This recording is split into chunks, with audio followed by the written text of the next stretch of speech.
Hello नमस्कार दोस्तों, मैं हूं आपका होस्ट और दोस्त और आपका एक बार फिर से बहुत बहुत स्वागत है वाइस पाठशाला पे। एक ऐसी जगह जहां पर पढ़ाई सिर्फ लर्निंग तक सीमित नहीं है बल्कि आपकी सोच और समझ तक जाएगी।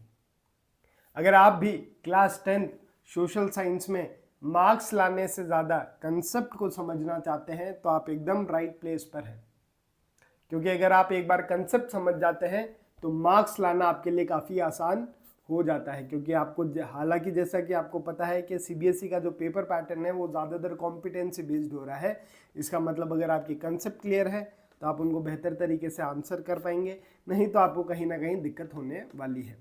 वाइस पाठशाला पर हम आपको क्लास 10 सोशल साइंस का कंप्लीट सिलेबस करवाने वाले हैं, जो कि आपके बोर्ड एग्जाम के लिए इम्पॉर्टेंट है।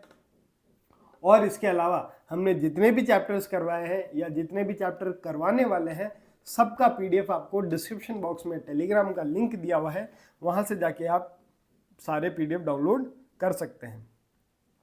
अब आज की क्लास के अंदर हम ज्योग्राफी एनसीईआरटी का चैप्टर नंबर 6 मैन्युफैक्चरिंग इंडस्ट्रीज को पढ़ रहे हैं और इसका ये लेक्चर नंबर 2 रहने वाला है।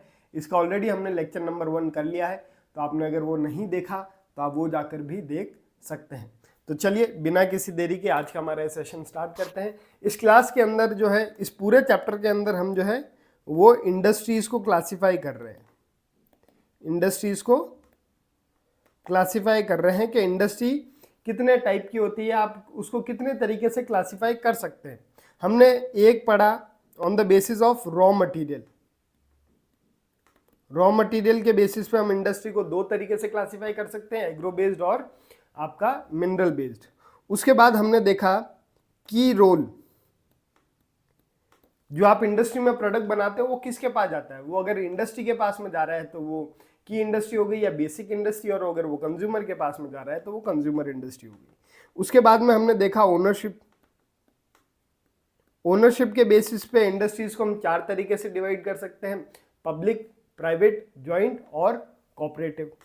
फिर हमने स्केल देखा, इंडस्ट्रीज को हम स्केल के बेसिस पे भी नाप सकते हैं कि इंडस्ट्री लार्ज स्केल है या स्मॉल स्केल। और लास्ट हमने जो पढ़ा वो हमने पढ़ा कि आपका जो रॉ मटेरियल है या जो फाइनल प्रोडक्ट है वो उसका वेट कितना है। तो हमने जो है बल्क के ऊपर पढ़ा, अगर रॉ मटेरियल और जो फाइनल प्रोडक्ट है वो हैवी है तो वो हैवी इंडस्ट्री में आ जाएगा, और अगर रॉ मटेरियल और फाइनल प्रोडक्ट हल्का है तो वो लाइट इंडस्ट्री में आ जाएगा। अब आज की क्लास के अंदर हम जो है वो इसी क्लासिफिकेशन को, क्लासिफिकेशन ऑफ इंडस्ट्रीज को पढ़ेंगे, जिसके अंदर हम जो है वो रॉ मटेरियल के बेसिस पे हम इंडस्ट्रीज को कैसे कैसे क्लासिफाई कर सकते हैं दो तरीके से। एक है आपका एग्रो बेस्ड इंडस्ट्रीज और दूसरा है आपका मिनरल बेस्ड इंडस्ट्रीज। तो आज की क्लास में हम जो है वो एग्रो बेस्ड इंडस्ट्रीज पढ़ेंगे, वो इंडस्ट्रीज जिनके अंदर जो रॉ मटेरियल है वो कहाँ से आ रहा है, एग्रीकल्चर से आ रहा है। तो ऐसे कौन कौन सी इंडस्ट्रीज है आपके सामने। ऐसी सबसे पहली इंडस्ट्री है आपकी टेक्सटाइल इंडस्ट्री, फिर है आपकी जूट इंडस्ट्री और उसके बाद में है आपकी शुगर इंडस्ट्री। तो हम इनके बारे में पढ़ेंगे। अब ये टेक्सटाइल इंडस्ट्री में 2 इंडस्ट्री आती है आपकी, एक आती है आपकी कॉटन इंडस्ट्री और आप जूट भी बोल सकते हैं। तो अब यूँ देखें तो बेसिकली हम पढ़ने वाले हैं कॉटन इंडस्ट्री, जूट इंडस्ट्री और आपकी शुगर इंडस्ट्री एग्रो बेस्ड में। इसके अलावा भी बहुत सारी एग्रो बेस्ड इंडस्ट्रीज है, लेकिन हम मोटी मोटी ये 3 चीज़ें पढ़ने वाले हैं। अब शुरू करते हैं। एग्रो बेस्ड इंडस्ट्रीज होती क्या है, मैंने आपको ऑलरेडी एक बार बता दिया है। वो सारी इंडस्ट्रीज जिनका रॉ मटेरियल खेती से आता है, वो सारी इंडस्ट्रीज को हम एग्रो बेस्ड इंडस्ट्रीज बोलते हैं। मीनिंग क्या है, industry that uses agriculture product as raw material. Agro based industries क्या है, वो इंडस्ट्रीज जो एग्रीकल्चर प्रोडक्ट को as a raw material use करते हैं are called agro based industries. इसके एग्जांपल क्या है, आपके कॉटन इंडस्ट्री हो गई, वुलन इंडस्ट्री हो गई, जूट हो गई, सिल्क हो गया, शुगर हो गया, एडिजिबल ऑयल हो गया, एक्सेट्रा एक्सेट्रा, जिसके अंदर हम कॉटन पढ़ने वाले हैं, जूट पढ़ने वाले हैं और आपका शुगर पढ़ने वाले हैं। तो हम 3 जो है वो agriculture industries agro based industries पढ़ेंगे। अच्छा, अब इसकी इंपॉर्टेंस क्या है, एग्रो बेस्ड इंडस्ट्रीज की इंपॉर्टेंस क्या है। पहला point, these industries support farmer by providing market for their crops. अब एग्रो बेस्ड इंडस्ट्रीज क्या करती है, जो किसान खेती करते हैं उनको मार्केट प्रोवाइड करती है। फॉर एग्जांपल एक किसान कॉटन उगा रहा है तो उस किसान के पास में चॉइस है, या तो वो मंडी ले जाके बेच सकता है या वो डायरेक्ट इंडस्ट्री को बेच सकता है। तो किसानों के लिए मार्केट क्रिएट हो रहा है। तो पहला पॉइंट तो ये है। They provide employment in rural and semi urban area. Agro based industries, हर एक इंडस्ट्री जो है वो एम्प्लॉयमेंट प्रोवाइड करती है, तो वैसे ही एग्रो बेस्ड इंडस्ट्री भी एम्प्लॉयमेंट प्रोवाइड करती है। Help in reducing dependency on agriculture by providing alternate source of income. आपको पता है इंडिया में ज्यादातर लोग अपनी कमाई जो है वो खेती से करते हैं। इसका मतलब भारत में अगर आप 100 लोगों से मिलोगे तो 60 के आसपास लोग खेती कर रहे हैं। तो मतलब खेती के ऊपर जो है वो डिपेंडेंसी पैसा कमाने की ज्यादा है। लेकिन अगर आप इंडस्ट्री खोलोगे तो लोग इंडस्ट्री में काम करेंगे, तो लोग खेती छोड़ के फिर दूसरे अल्टरनेट सोर्स भी देखेंगे जहां पर वो कमाई कर सकते हैं। तो अगर आपकी इंडस्ट्री खुलेगी तो कुछ लोग जो खेती में इतना बढ़िया नहीं कर पा रहे वो खेती छोड़ के और इंडस्ट्री में काम करने लग जाएंगे या इंडस्ट्री खोलेंगे। तो जो खेती पर जितने लोग निर्भर थे अब वो अगर कहीं और जाएंगे तो खेती का जो डिपेंडेंस है वो क्या हो रहा है, कम हो रहा है। तो ये इंपॉर्टेंस है आपकी एग्रो बेस्ड इंडस्ट्रीज की।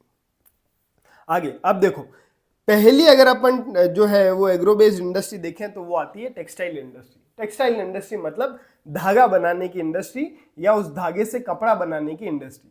अब आप धागा किन किन का बना सकते हो? आप धागा बना सकते हो कॉटन का बना सकते हो, आप धागा बना सकते हो वूल का बना सकते हो, आप धागा जूट का बना सकते हो, आप धागा हेम्प का बना सकते हो। तो टेक्सटाइल इंडस्ट्री में बहुत सारी जो है वो इंडस्ट्रीज आ जाती है। अब ये textile industry agro based industry में है। अगर अपन देखें एग्रो बेस्ड इंडस्ट्री तो एक बड़ा ब्रांच हो गया, उसके नीचे आती है आपकी टेक्सटाइल इंडस्ट्री। अब ये टेक्सटाइल इंडस्ट्री में बहुत सारी आ जाएगी, आपकी कॉटन इंडस्ट्री आ जाएगी, आपकी वुलन इंडस्ट्री आ जाएगी, आपकी सिल्क इंडस्ट्री आ जाएगी, आपकी जूट इंडस्ट्री आ जाएगी, आपकी हेम्प इंडस्ट्री आ जाएगी। तो ये सारे जो है वो टेक्सटाइल इंडस्ट्री का ही पार्ट है। The textile industry has unique position in India's economy. जो टेक्सटाइल इंडस्ट्री है उसकी इंडिया के अंदर एक अच्छी खासी पोजीशन है। ऐसी अच्छी खासी पोजीशन क्यों है वो हम अभी जानते हैं। It contribute significantly to industrial production, employment generation and foreign exchange earning. क्यों है यूनिक पोजीशन? क्योंकि अगर आप देखोगे इंडिया में जितनी भी इंडस्ट्रीज है उस बहुत तरह की इंडस्ट्रीज है, एग्रो बेस्ड है, मिनरल बेस्ड है। तो अगर अपन एग्रो बेस्ड इंडस्ट्री की बात करें तो उसमें जो टेक्सटाइल इंडस्ट्री है उसका बहुत बड़ा कंट्रीब्यूशन है एग्रो बेस्ड इंडस्ट्रीज में। क्यों? क्योंकि अगर आप एग्रो बेस्ड इंडस्ट्री का टोटल प्रोडक्शन देख लो तो उसमें मेजॉरिटी प्रोडक्शन आपका जो है वो टेक्सटाइल इंडस्ट्री का है। टेक्सटाइल इंडस्ट्री बहुत सारे लोगों को जॉब प्रोवाइड करती है और टेक्सटाइल इंडस्ट्री के अंदर हम जो प्रोडक्ट बनाते हैं उसको हम बाहर भी बेचते हैं। तो जब हम उसको बाहर बेचते हैं तो हमारे पास में बाहर का पैसा आता है, इसका मतलब डॉलर आता है। तो जो है वो इंडस्ट्रियल प्रोडक्शन इसका बहुत बढ़िया है, एम्प्लॉयमेंट जनरेट करता है और फॉरेन एक्सचेंज अर्निंग देता है। मतलब आप जब एक्सपोर्ट करते हो तो आपको डॉलर में कमाई होती है।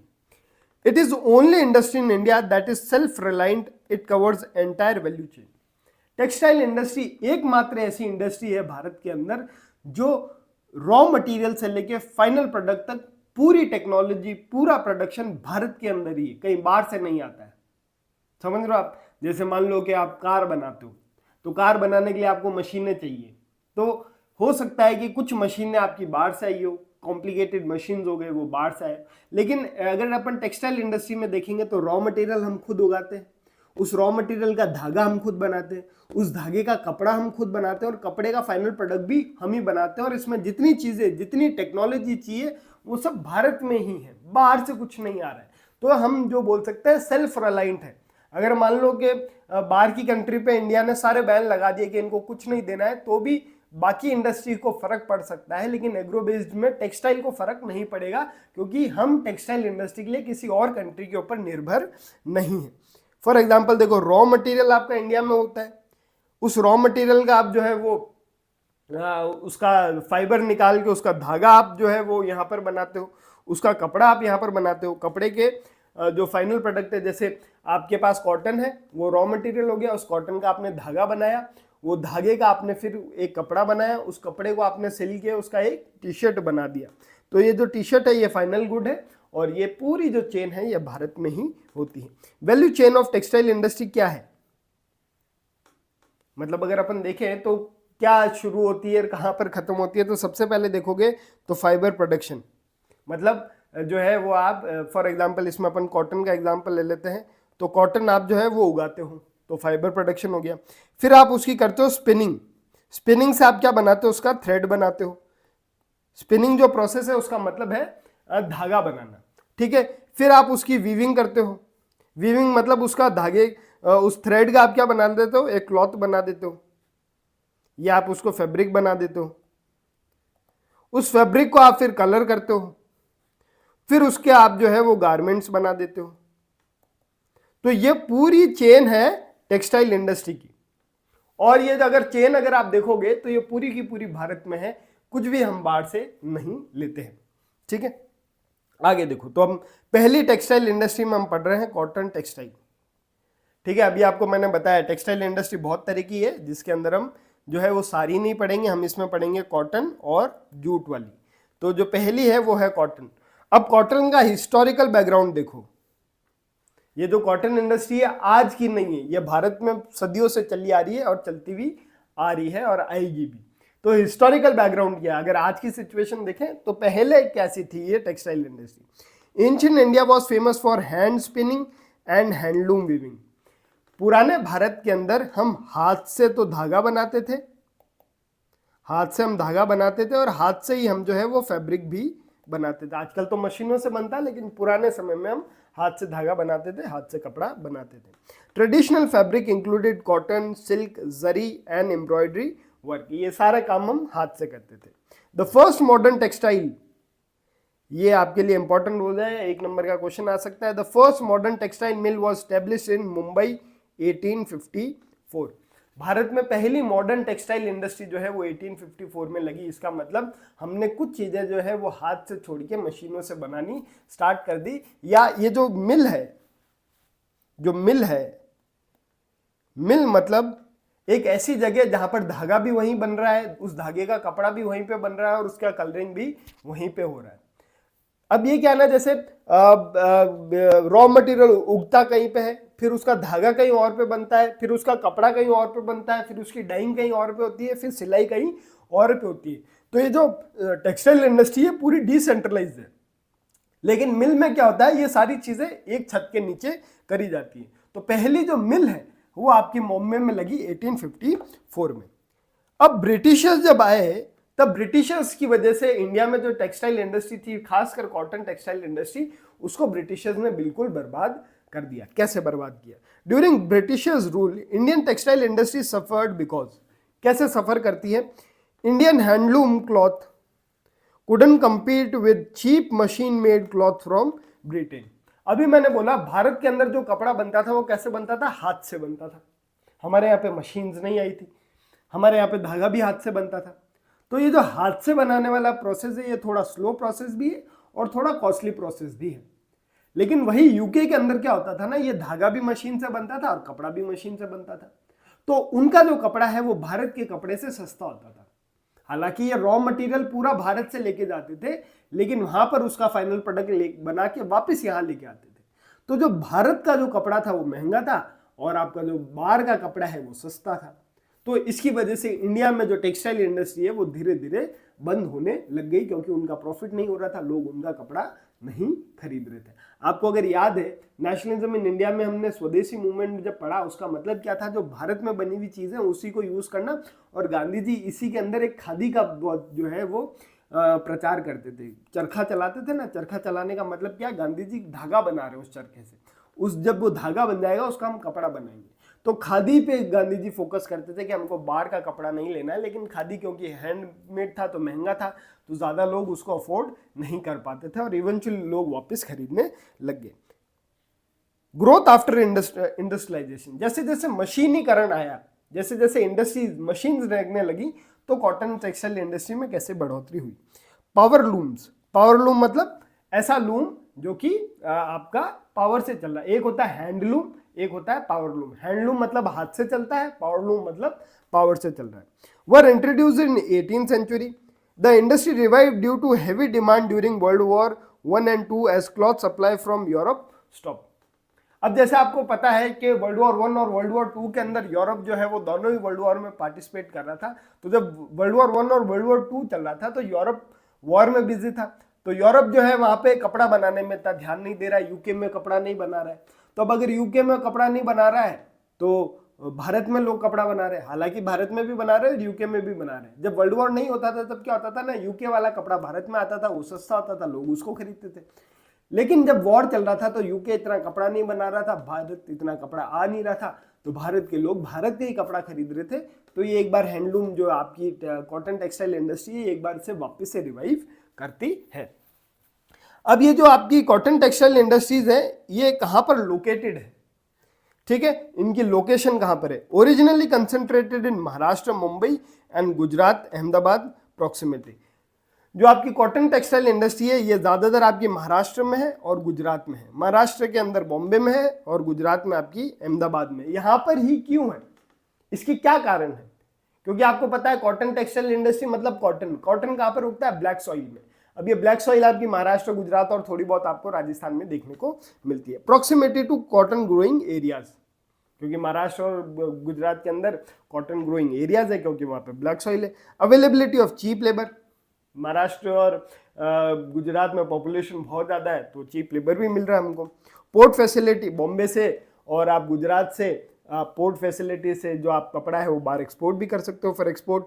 Moist climate suitable for spinning, ये जो क्योंकि ये दोनों एरिया ओशन के पास में है तो इन्वायरमेंट में ह्यूमिडिटी बहुत ज़्यादा है। ह्यूमिडिटी ज़्यादा है, इससे क्या होता है ना, धागा आसानी से बन पाता है। अगर ह्यूमिडिटी नहीं होगी, अगर एटमॉस्फेयर बिल्कुल ड्राई होगा तो धागे के टूटने के चांसेस होते हैं, लेकिन जैसे ही मॉइस्चर होता है तो वो धागा जो है वो टूटता नहीं और आसानी से धागा बन जाता है। अगर हम स्ट्रक्चर देखेंगे इस कॉटन टेक्सटाइल इंडस्ट्री का, तो स्पिनिंग मतलब धागा बनाने की टेक्नोलॉजी। स्पिनिंग इज सेंट्रलाइज्ड इन महाराष्ट्र, गुजरात, तमिलनाडु। मतलब धागा जो है वो भारत में महाराष्ट्र, गुजरात और तमिलनाडु में बनता है। विविंग मतलब फैब्रिक बनाना, धागा है आपके पास, उस धागे का कपड़ा बनाना है। तो विविंग जो है वो डिसेंट्रलाइज्ड है, इसका मतलब फैली हुई है। Include handloom, powerloom and mills in rural India. जो कपड़ा बनाने की टेक्नोलॉजी है ये डिसेंट्रलाइज है, कहीं पे हाथ से बनता है, कहीं पे जो है वो पावर से बन रहा है और कहीं पे मिल में बन रहा है। इसका मतलब वहाँ पे धागा भी बन रहा है, वहाँ पे कपड़ा भी बन रहा है, वहाँ पे गारमेंट भी बन रहा है। एम्प्लॉयमेंट की बात करें तो provide large scale employment to weavers specially in rural house hold through khadi and handloom. ये जो कॉटन टेक्सटाइल इंडस्ट्री है ये ज़्यादातर रूरल एरिया में लोगों को एम्प्लॉयमेंट प्रोवाइड करती है। सिग्निफिकेंस क्या है इसकी? सिग्निफिकेंस है महात्मा गांधी ने आज़ादी के समय खादी का बहुत प्रयोग किया, चरखा भी चला के देखा। आपने देखा होगा गांधी जी को हम चरखे के साथ जोड़ते हैं, इसका मतलब क्या है? खुद का धागा बनाओ, खुद का कपड़ा बनाओ, मशीन वाला आपको कपड़ा नहीं पहनना है। Gandhi ji promoted spinning and weaving of khadi, जो कि हाथ से बनती है, during freedom struggle for self reliance, swadeshi या सेल्फ रिलायंस के लिए गांधी जी ने भी इसका यूज किया। दूसरी इंडस्ट्री है आपकी जूट टेक्सटाइल इंडस्ट्री, ठीक है। इंडिया की रैंक देखेंगे तो India is the largest producer of raw jute. अगर जूट का प्रोडक्शन देखेंगे तो इंडिया में सबसे ज्यादा है। Second largest exporter of jute good after Bangladesh.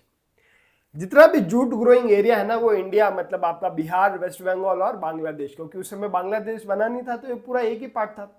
तो जो इंडिया है वहां पे सबसे ज्यादा जूट उगाया जाता है। लेकिन अगर अपन बात करेंगे जूट फैक्ट्रीज जो थी वो सारी बांग्लादेश में थी। ग्रोइंग एरिया हमारे पास में, फैक्ट्रीज बांग्लादेश में। आज़ादी जब हो गई तो बांग्लादेश जब अलग हुआ तो एरिया तो हमारे पास रह गया जहाँ पे जूट उगता है, लेकिन फैक्ट्रीज कहाँ चली गई? सारी बांग्लादेश में। तो बांग्लादेश में जो जूट के प्रोडक्ट्स हैं वो सबसे ज़्यादा बनते हैं, लेकिन ग्रो हम सबसे ज़्यादा करते हैं। लोकेशन क्या है? Most jute mills are located in West Bengal, mainly along the banks of river Hooghly. जब पूरा मिल उधर चला गया तो हमने फिर वेस्ट बंगाल, बिहार के अंदर जो है वो जूट मिल्स लगाना स्टार्ट किए। इसके फैक्ट्री के लोकेशन क्या है? कोई भी फैक्ट्री लगती है उसके लोकेशन क्या है? रॉ मटेरियल के पास में होना चाहिए, चीप लेबर होना चाहिए, पावर होनी चाहिए, कैपिटल मिलना चाहिए, गवर्नमेंट जो है वो पॉलिसी सूटेबल होनी चाहिए, ट्रांसपोर्टेशन का अच्छा नेटवर्क होना चाहिए, ये सारे फैक्टर्स हैं। Proximity to jute producing area, inexpensive water transport, ठीक है, good railway, roadway and waterways connectivity, abundant water supply for processing, cheap labour from Bihar, Orissa, Uttar Pradesh, Kolkata port facility for export. तो ये लोकेशन के फैक्टर्स हैं। जो है हमने वेस्ट बंगाल में ही हुगली नदी के किनारे ही सारी इंडस्ट्री क्यों लगाई? इसके कारण ये है क्योंकि हमको वहाँ से जूट भी मिल जा रहा है, हमको वहाँ पे अच्छी पावर भी मिल रही है, हमको वहाँ से चीप लेबर भी मिल रहा है, हमको वहाँ से ट्रांसपोर्ट का मौका भी मिल रहा है, रेलवे भी है, रोडवेज भी है, वाटरवे भी है, और हमको एक्सपोर्ट करना है तो पोर्ट फैसिलिटी भी वहाँ पर कोलकाता में है। एक्सपोर्ट देखेंगे, India export jute goods to USA, Canada, Russia, Australia and other African countries. हम कहाँ पर जूट गुड्स को एक्सपोर्ट करते हैं। चैलेंजेस क्या है? अब जैसे कॉटन टेक्सटाइल में चैलेंजेस थे कि जो बाहर से कपड़ा आता था वो सस्ता था और इंडिया का कपड़ा जो है वो थोड़ा महंगा था क्योंकि हाथ से बनता था, तो हम compete नहीं कर पाए। जूट का क्या है ना, जूट ज्यादातर आपके पैकेजिंग मटेरियल के लिए यूज होता है, जैसे आपने बोरी बना दी, आपने बैग्स बना दिए। तो अब क्या हुआ ना, जैसे जैसे नायलॉन आया है, सिंथेटिक फाइबर आने लगा, उसके बाद में जो है वो जूट की डिमांड कम हो गई और लोग उसको प्रेफर करने लगे। फॉर एग्जांपल, आप जो है वो जूट का एक थैला बना के उसमें सामान डाल सकते हैं, ले जा सकते हैं, लेकिन आप वही प्लास्टिक के बैग में भी डाल के ले जा सकते हैं। प्लास्टिक का बैग बहुत सस्ता भी है और इजीली अवेलेबल भी, जूट का महंगा भी और इजीली अवेलेबल भी नहीं है। तो इसका जो जूट का मार्केट है वो धीरे धीरे कम होता गया। Competition from synthetic substitutes like nylon and polypropylene, stiff competition from Bangladesh, Bangladesh में भी हमको कंपटीशन मिल रहा है। Decline in demand for packaging material made from jute, ये इसके सारे जो है वो दिक्कत वाली बात है कि हम जूट को इतना यूज क्यों नहीं करते हैं, जूट टेक्सटाइल इंडस्ट्री खतरे में क्यों है। सबसे पहले जूट टेक्सटाइल इंडस्ट्री इसलिए खतरे में है क्योंकि हम सिंथेटिक फाइबर पे ज्यादा यूज कर रहे हैं, जैसे नाइलॉन हो गया। दूसरा, क्योंकि बांग्लादेश में भी जूट उगता भी है और बनता भी है, तो हमको बांग्लादेश से कंपटीशन मिल रहा है। और लास्ट आपका जो है वो जूट की डिमांड जो है वो कम हो रही है एज अ पैकेजिंग मटेरियल, क्योंकि हमारे पास में सस्ते पैकेजिंग मटेरियल के ऑप्शंस अवेलेबल है। इसके सोल्यूशन क्या हो सकते हैं? Increasing demand for eco friendly packaging can help the revive the industry. अब जो पैकेजिंग की डिमांड कम हुई है जूट की, हम इसको ऐसे रिवाइव कर सकते हैं कि कम क्यों हुई है, क्योंकि आपके पास में सस्ता अल्टरनेटिव है, जैसे प्लास्टिक बैग। तो आप ये बता सकते हो कि प्लास्टिक बैग जो है वो एनवायरमेंटली खतरे में, मतलब नुकसान देता है, वही जूट बैग जो है वो इको फ्रेंडली है, तो आप ज़्यादा से ज़्यादा जूट बैग्स को अपनाओ। आजकल जितने भी बड़े बड़े ब्रांड्स हैं आप देखोगे वहाँ पर आपको प्लास्टिक बैग्स नहीं मिलते। आजकल आपको या तो पेपर बैग मिलेंगे या फिर आपको जूट बैग मिलेंगे। तो ये जो है जूट बैग क्योंकि इको फ्रेंडली है, डिग्रेड हो जाता है एनवायरनमेंट में, प्लास्टिक नहीं होता है, तो आप ये बता के जो है वापस से जूट को रिवाइव कर सकते हैं। आगे नेक्स्ट है आपकी शुगर इंडस्ट्री। ठीक है, इंडिया की रैंक देखो, India is the second largest producer of sugar globally. पहला कौन सा है आपका? ब्राजील। ब्राजील में सबसे ज्यादा शुगर केन उगता है। दूसरे नंबर पे आपका इंडिया। अगर आपने एग्रीकल्चर चैप्टर पढ़ा होगा तो मैंने बताया। इट रैंक्स फर्स्ट इन गुड़, गुड़ बनाने के अंदर इंडिया फर्स्ट है, and khandsari unrefined sugar production. India की जो है पहली पोजीशन है गुड़ बनाने में, और खानसरी मतलब जो चीनी का पहला वाला पार्ट होता है उसको बनाने में। ठीक है, और शुगर केन के अंदर हम सेकंड लार्जेस्ट प्रोड्यूसर है आफ्टर ब्राजील। रॉ मटेरियल क्या? Uses sugar cane, a bulk and perishable crop that must be processed soon after harvesting. Sugar industry में रॉ मटेरियल क्या है? शुगर केन। शुगर केन क्या है? एक भारी प्रोडक्ट है और पेरिशेबल है। इसका मतलब अगर आपने काट दिया और उसको जल्दी से प्रोसेस नहीं किया तो उसमें जो सुक्रोज है, जो उसमें मॉइस्चर है, वो सूख जाएगा। गन्ना जो है आपने काटा, उसके बाद ही उसको हाथों हाथ प्रोसेस कर दो। तो जितने भी शुगर मिल्स हैं वो आपको ग्रोइंग एरिया के पास में मिलते हैं, ताकि जब भी काटा आपने फैक्ट्री में ले जाके उसको हाथों हाथ प्रोसेस कर दिया। नहीं करोगे तो वो सूख जाएगा और उससे जो आपको खांडसरी और निकालना है, जो उसका जूस निकालना है, वो आपके कम आएगा। मेजर प्रोड्यूसिंग एरिया कौन से हैं शुगर के? Uttar Pradesh, Bihar, Maharashtra, Karnataka, Tamil Nadu, Andhra Pradesh, Gujarat, Punjab, Haryana, Madhya Pradesh. 60% of sugar mills are located in Uttar Pradesh and Bihar. जितने भी शुगर मिल्स हैं वो ज्यादातर उत्तर प्रदेश और बिहार में। क्यों? क्योंकि उत्तर प्रदेश बिहार वाला जो रीजन है यहाँ पे शुगर केन सबसे ज्यादा उगाया जाता है। लेकिन हम रिसेंटली देख रहे हैं कि sugar cane Maharashtra, South India में ज्यादा उग रहा है।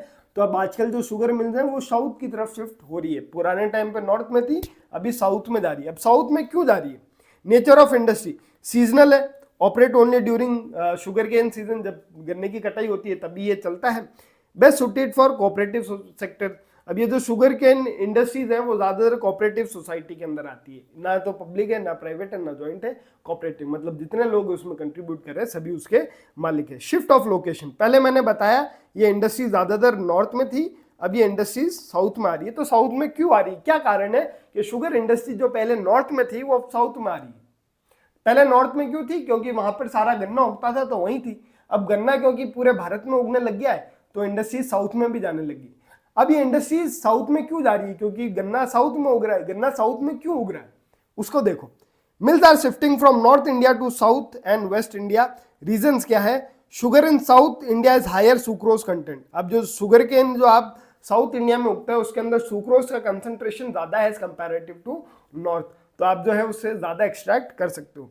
Cooler climate allows longer crushing season, क्योंकि साउथ का जो क्लाइमेट है वो थोड़ा कूल है, पानी के पास में है, तो ज्यादा जो है वो गर्मी नहीं है, ज्यादा ड्राई नहीं है, तो आप गन्ने काटने के बाद आपके पास प्रोसेसिंग का जो टाइम है वो थोड़ा ज्यादा है। वही अगर हॉट हो, ड्राई हो, तो गन्ना काटते ही वो सूख जाएगा, तो प्रोसेसिंग टाइम कम होता है, इसका प्रोसेसिंग टाइम साउथ में ज्यादा है। Cooperative mills perform better in Maharashtra and Karnataka, क्योंकि आपको पता है sugar cane industry best cooperative में काम कर रही है, और ये कोऑपरेटिव आपकी महाराष्ट्र कर्नाटका में बहुत अच्छे से काम कर रही है, तो ज्यादातर अब शुगर मिल जो है वो आपकी साउथ में जा रही है। तो ये था हमारा आज का चैप्टर, जिसके अंदर हमने जो है वो एग्रो बेस्ड इंडस्ट्रीज के बारे में पढ़ा। एग्रो बेस्ड इंडस्ट्री में भी हमने पहले पढ़ी टेक्सटाइल इंडस्ट्री।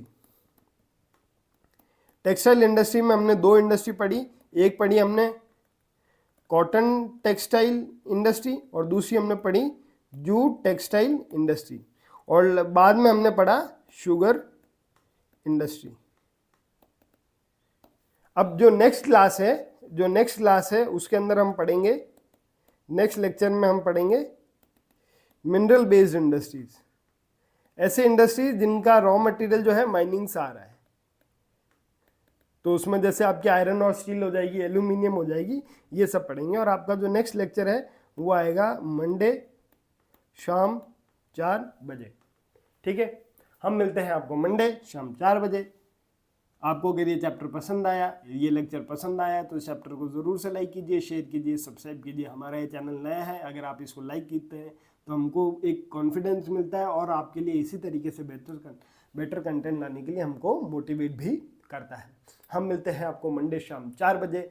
तब तक के लिए जय हिंद, जय भारत।